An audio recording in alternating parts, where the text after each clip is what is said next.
बिस्मिल्लाहिर्रहमानिर्रहीम। अस्सलाम वालेकुम नाज़रीन, आप यूट्यूब चैनल देख रहे हैं। मैं इमरान खान हूँ। मैं सिर्फ एक चीज़ आपको याद दिला दूँ, 1 महीना पहले नाज़रीन मैंने आपसे कहा था ख़ास तौर पे ओवरसीज़ पाकिस्तानियों से कि वो ख़ुद अगर कुरान पाक की तालीम हासिल करना चाहते हैं, कुरान पाक को पढ़ना चाहते हैं सही तलफ़्फ़ुज़ के साथ और अपने बच्चों को पढ़ाना चाहते हैं, तो एक मैंने आपको वेबसाइट के बारे में बताया था qariwell.com।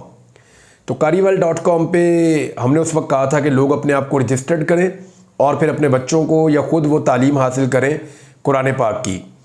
तो हुआ ये कि 1000 के करीब लोगों ने उस पर रजिस्ट्रेशन की और इतने सारे लोगों को एक साथ एंटरटेन करना आसान नहीं होता। और अभी जो फीडबैक आ रहा है, यानी लगभग 1000 लोग हैं या उससे थोड़े से कम है अभी, ये जो 1000 लोग हैं, जब फीडबैक ली गया लोगों से जो लोग वहाँ पे तालीम हासिल कर रहे हैं कुरान पाक की, जिनके बच्चे वहाँ पढ़ रहे हैं, तो उन्होंने बहुत अच्छा फीडबैक दिया है। तो ये एक बड़ी पॉजिटिव चीज़ है। ज़्यादा लोग इससे इस्तेफ़ादा करें, इसके लिए सिस्टम को मज़ीद बड़ा किया गया है और इन्हेंस किया गया है। मज़ीद जो कुरान पाक पढ़ाने वाले असातिज़ा हैं, मर्द या ख़वातीन, उनकी ट्रेनिंग करवाई गई है। और इस सूरत हाल में अभी एक मरतबा फिर इसकी रजिस्ट्रेशन का अमल शुरू हो जाएगा। तो जो लोग भी अपने बच्चों को कुरान पाक पढ़ाना चाहते हैं और अपनी फैमिलीज़ को ख़ुद पढ़ना चाहते हैं कुरान पाक, तो वो फौरी तौर पे अपने आप को रजिस्टर्ड करें और फ़ायदा उठाएं qariwell.com से और वहाँ पे कुरान पाक की तालीम हासिल करें अपने लिए भी और अपने बच्चों के लिए भी। इसमें जो अच्छी चीज़ है वो ये है कि आप जब चाहें अपने बच्चों की कारकर्दगी को रिकॉर्डेड वीडियोस की सूरत में देख सकते हैं कि आपके बच्चे ने आज क्या पढ़ा। हफ्ते में गालिबन 5 क्लासेस हैं जो हो रही है और हर क्लास के जो है वो 40 से 45 मिनट है और हर बच्चे को जो है वो प्रॉपर टाइम मिलता है। इंतहाई क्वालिफाइड किस्म के इनके असातिज़ा हैं। मैं कुछ से मिला भी हूँ जो ख़वातीन भी हैं और मर्द हजरात भी हैं। तो एक मरतबा फिर मैं ये अनाउंस कर रहा हूँ कि रजिस्ट्रेशन आप करवा लें qariwell.com पर अपने बच्चों के लिए और अपने लिए, और इस मौके से फ़ायदा उठाएँ। बहुत शुक्रिया आपका। इससे पहले बड़ा अच्छा फ़ीडबैक आया है, लोगों ने इसकी बहुत तारीफ़ की है और जितने लोग भी पढ़ रहे हैं वो माशाल्लाह सेटिस्फाइड हैं और तेज़ी से कुरान पाक की तालीम हासिल कर रहे हैं। तो ये हम सबका फ़र्ज़ भी है कि हम पढ़ें कुरान पाक, उसको समझें और दूसरों को भी समझाएं और अपनी ज़िंदगी को कुरान पाक के मुताबिक गुजारें। अल्लाह ताला हम सबको तौफीक दे, आमीन। अब आ जाए नाज़रीन खबरों की तरफ। तो सबसे पहली खबर जो है वो इलेक्शन एक्ट में तरमीम की गई है। ये बहुत इम्पॉर्टेंट खबर है और ये इससे एक भूचाल पैदा हो जाएगा आने वाले दिनों से। लेकिन मेरी नज़र में मुझे नहीं लगता कि इससे कुछ ऐसा होगा कि सिचुएशन तब्दील हो जाएगी। एक्चुअली तो नकब लगाई गई है मखसूस नशिस्तों के मामले पर, क्योंकि मखसूस नशिस्तें मुस्लिम लीग नून से, पीपल्स पार्टी से, MQM से और बाकी जमातों से, फजल रहमान साहब से भी, बाकी सारी जमातों से मखसूस नशिस्तें छिन गई हैं और पाकिस्तान तहरीक इंसाफ को मिलने का फैसला हो गया है। अब इससे पहले कि ये मखसूस नशिस्तें पाकिस्तान तहरीक इंसाफ को मिले, ये एक नया एक्ट जो है उसके अंदर तरमीम की गई है। तरमीमी एक्ट जो है उसको पेश किया गया है। ये काम 2017 का जो एक कानून है इलेक्शन कमीशन का, उसके अंदर तरमीम की गई है। अब जरा इस खबर को नाज़रीन आप देख लीजिए। खबर ये कहती है कि कौमी असम्बली में इंतखाबात एक्ट का दूसरा तरमीमी बिल 2024 पेश कर दिया गया, जिसके मुताबिक, यानी थोड़ा अर्सा पहले एक तरमीम की थी, जैसे जैसे इन्हें लगता है ना कि इनकी सीटें इनके हाथ से जा रही हैं, ये एकदम एक्ट को तब्दील करना शुरू कर देते हैं। इससे पहले इन्होंने किया था कि जो ट्रिब्यूनल सुन रहे हैं केसेस को हाई कोर्ट्स के अंदर, जहाँ जहाँ पे धांधली हुई है, फॉर्म 47 जो है जाली जिनके पास है, वो फॉर्म 45 वालों को वापस अगर जीतना है तो वो ट्रिब्यूनल्स में जाएंगे, हाई कोर्ट्स के अंदर जाएंगे। जो जजेस ट्रिब्यूनल में लगे हुए हैं हाई कोर्ट के सर्विंग जजेस, वो इस मामले को बड़े इंसाफ देंगे। 47 वाला बाहर और 45 वाला अंदर, ये हो जाएगा। तो उस वक्त इन्होंने फौरी तौर पे 1-2 कवानीन नए मुतारिफ करवाए थे। एक तो ये कानून लेकर आए थे कि कुछ भी करें रिटायर्ड जजों को लाकर लगाएं और रिटायर्ड जज जो है वो ट्रिब्यूनल में फैसला करें वो वाला जो फॉर्म 47 वालों को पसंद है। हुकूमत अपनी मर्जी के लेकर आएगी, इलेक्शन कमीशन अपनी मर्जी के लेकर आएगा रिटायर्ड जज। तो पहला काम तो इन्होंने ये किया था, उसके ऊपर फैसला महफूज कर लिया इस्लामाबाद हाई कोर्ट ने। अब जो दूसरा इन्होंने एक मरतबा फिर, क्योंकि मखसूस नशिस्तों के मामले पर 8 जजेस का एक फैसला आ चुका है सुप्रीम कोर्ट ऑफ पाकिस्तान में, फुल कोर्ट बैठा हुआ था और वो पाकिस्तान तहरीक इंसाफ को मिलने जा रही हैं सीटें। तो उसी वक्त दोबारा एक और तरमीम कर दी गई, तरमीमी बिल एक और पेश कर दिया गया इंतखाबात एक्ट का। ये 2017 का एक्ट है और उसके अंदर फिर तरमीम आ गई है और 2024 पेश कर दिया गया, जिसके मुताबिक आज़ाद उम्मीदवार मखसूस मुद्दत के बाद किसी और सियासी जमात में शामिल नहीं हो सकता।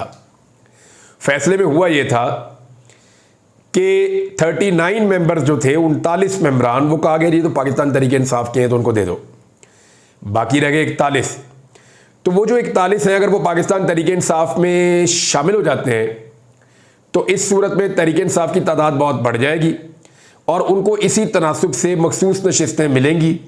और शहबाज शरीफ साहब का जो ख्वाब है कि वो 2/3 अक्सरियत लेकर कादी फायद ईसा साहब को एक्सटेंशन दें या कुछ और जो तरमीम वो करना चाहें वो करें, वो फिर वो नहीं कर पाएंगे अगर तो ये तहरीक इंसाफ को मिल जाती हैं। तो तहरीक इंसाफ के पास 39 सीटें तो हैं, लेकिन बाकी सीटें उनको ना मिले, उसके लिए कानून लाया गया जिसके मुताबिक आज़ाद उम्मीदवार मखसूस मुद्दत के बाद किसी और सियासी जमात में शामिल नहीं हो सकता। अच्छा, इसमें जो है वो नून लीग के रुकन कौमी असम्बली बिलाल कियानी ने ये बिल पेश किया था। एक्ट में दूसरी तरमीम का बिल पेश किया। थोड़ा अरसा पहले एक बिल आया था, तरमीम आई थी, अब दूसरी आ गई है। अच्छा, इलेक्शन एक्ट 2017 के सेक्शन 66 और 104 में तरमीम पेश की गई, जिसके तहत आज़ाद उम्मीदवार आइन और कानून में दर्ज मखसूस मुद्दत के बाद किसी सियासी जमात में शामिल होने का हक नहीं इस्तेमाल कर सकते। यानी एक मुद्दत गुजर गई है, अब नहीं आप कर सकते। यानी ये जो 41 मेंबर है ये आज़ाद ही रहने चाहिए। बिल के बदल में तजवीज़ दी गई है कि आइन और इलेक्शन एक्ट 2017 में आज़ाद उम्मीदवारों को दोबारा किसी सियासी जमात में शामिल होने की सहूलत फराहम नहीं की गई। मुजव्वज़ा मुद्दत के अंदर मखसूस नशिस्तों की फहरिस्त जमा ना कराने वाली जमात मखसूस नशिस्तों की अहल नहीं होगी। यह है असल मुद्दा कि तहरीक इंसाफ के 41 बंदे पहले तो तोड़ने की कोशिश की गई, जब वो टूटे नहीं। 2-4 बंदे जो हैं उनको बहुत जलील किया गया, रुस्वा किया गया, काबू करने की कोशिश की गई। जब बंदे टूटे नहीं, कुछ लोग थोड़ा सा कमजोर पड़े जरूर है, लेकिन ज्यादा बंदे टूटे नहीं। जब बंदे टूटे नहीं तो उन्होंने कहा जी बंदे फिर कहीं भी नहीं जाएंगे। अगर ये हमारे पास टूट कर नहीं आ रहे, यानी पीपल्स पार्टी में, PMLN में, IPP में, यहां पे नहीं आ रहे, MKM में नहीं जा रहे, तो फिर ये बंदे पाकिस्तान तहरीक इंसाफ में भी नहीं जाएंगे। दूसरा, उन्होंने कह दिया कि जिन्होंने पहले ये लिस्टें जमा नहीं करवाई मखसूस वाली, ज्यादा कि पाकिस्तान तहरीक इंसाफ है, उनको मखसूस नशिस्तें नहीं मिलेंगी। हालांकि सुप्रीम कोर्ट ऑफ पाकिस्तान का बड़ा वाज़ेह फैसला इस बारे में आ चुका है।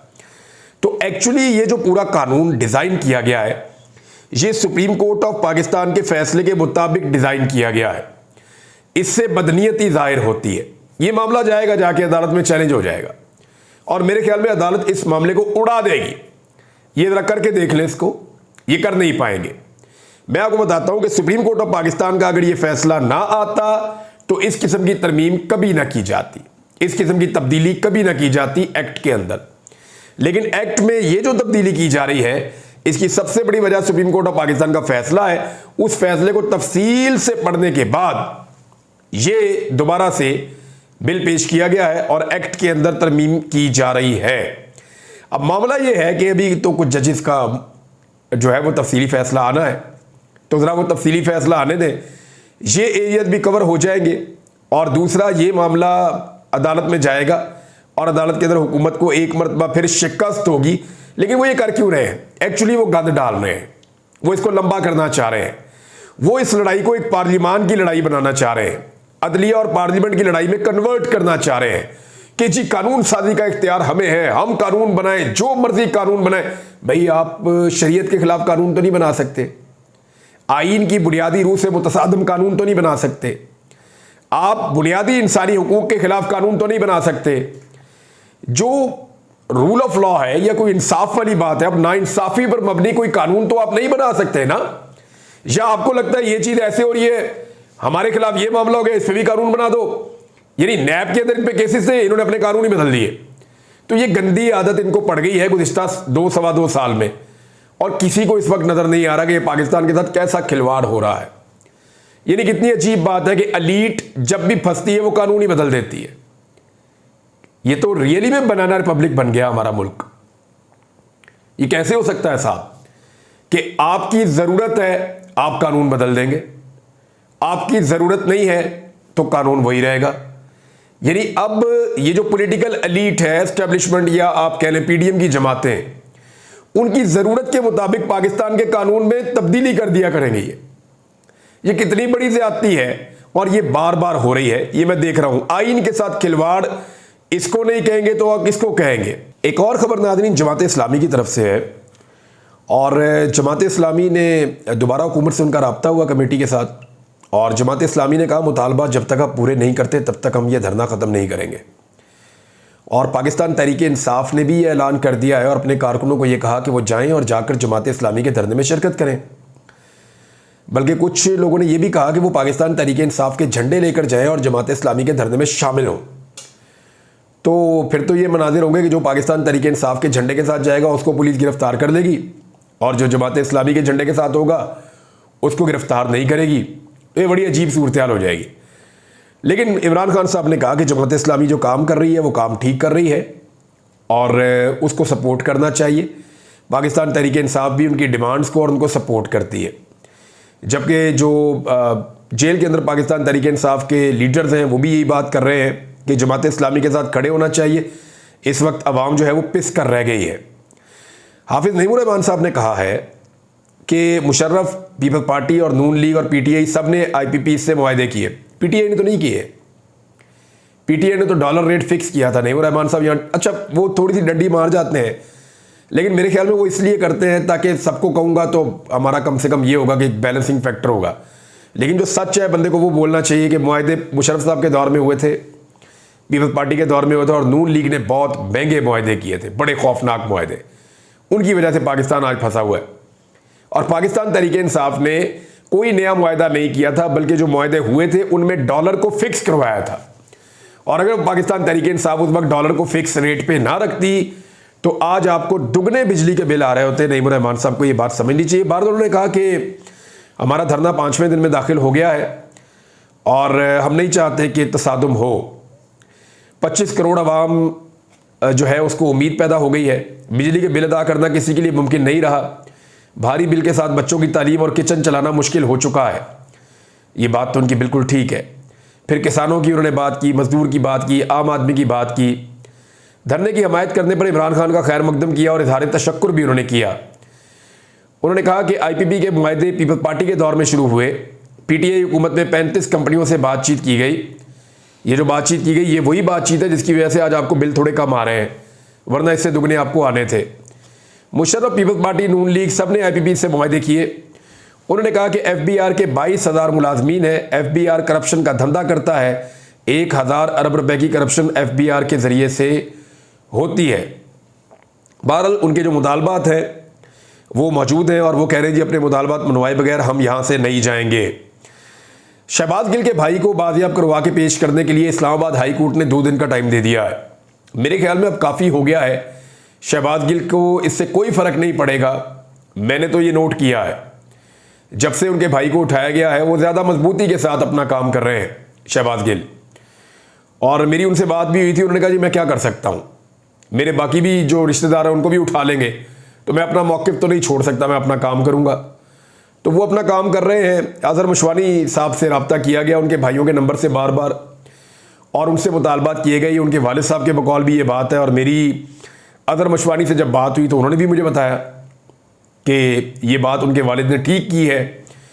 फिर अज़हर मशवानी के 2 भाई हैं, दोनों प्रोफेसर हैं, दोनों पढ़ाने का काम करते हैं, दोनों का सियासत से कोई काम नहीं है। वो दोनों भी पिछले 2 महीने से गायब हैं। अब उनको भी बाजियाब हो जाना चाहिए। मेरी इत्तला के मुताबिक उनके एक भाई की तबीयत काफ़ी ख़राब थी।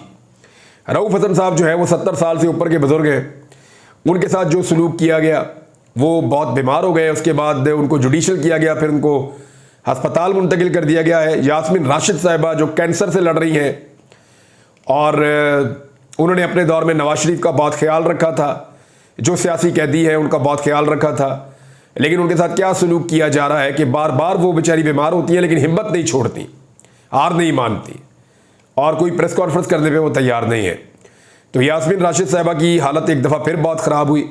कैंसर की वो पहले पेशेंट है, उन्हें फिर शौकत खानम अस्पताल मुंतकिल किया गया है। उमर चीबा साहब का एक बाजू जो है वो फ्रीज़ है, डॉक्टर ने इसके ऑपरेशन के लिए कहा हुआ है। सर्विसेज अस्पताल के डॉक्टर भी कह रहे हैं इनका ऑपरेशन करवाएं, डॉक्टर ने बार बार रिकमेंड किया है, लेकिन जेल का अमला उमर चीमा साहब को बताता है कि जनाब ऊपर जो है वो हुकूमत मरीम नवाज़ की है। वो तो बड़ा अजीब सा नाम लेकर बताते हैं। तो मरीम नवाज़ की हुकूमत है तो हम आपके लिए कुछ नहीं कर सकते, बस आप ठीक है ऐसे ही आपको रहना पड़ेगा। वो कहते हैं मैं खुद कपड़े तब्दील करने में मुझे मुश्किल हो रही है, मेरा एक बाजू पूरा फ्रीज हो जाता है, इसको ऑपरेशन करना है। और उमर चीमा साहब बड़े धीमे आदमी हैं, लेकिन आज वो भड़क उठे अदालत में और उन्होंने कहा यार या तो हमें मार दें या हमें आज़ादी दें, या इंसाफ दें या हमें कत्ल कर दें। ये तो हमसे बदला लिया जा रहा है, कुछ सियासी इंतकाम लिया जा रहा है हमसे।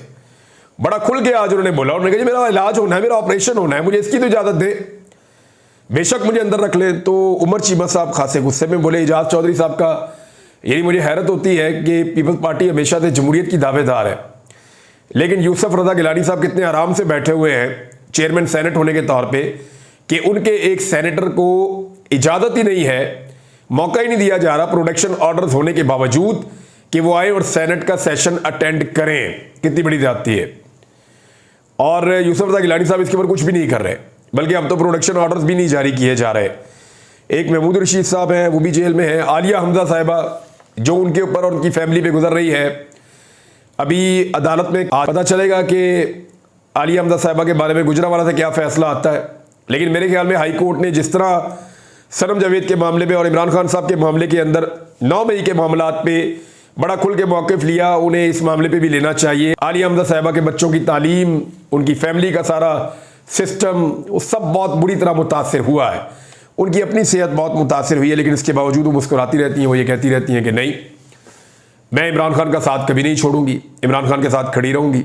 और शायद यही उनका एक कसूर है। एक और चीज़ है, नुसरत जावेद साहब ने भी इसकी तस्दीक की है और कुछ और लोग भी कह रहे हैं कि इद्दत वाले मामले पर इमरान खान साहब से माफ़ी मांग ली गई है और उसकी वजह से कुछ कॉन्फिडेंस बिल्डिंग हुई है।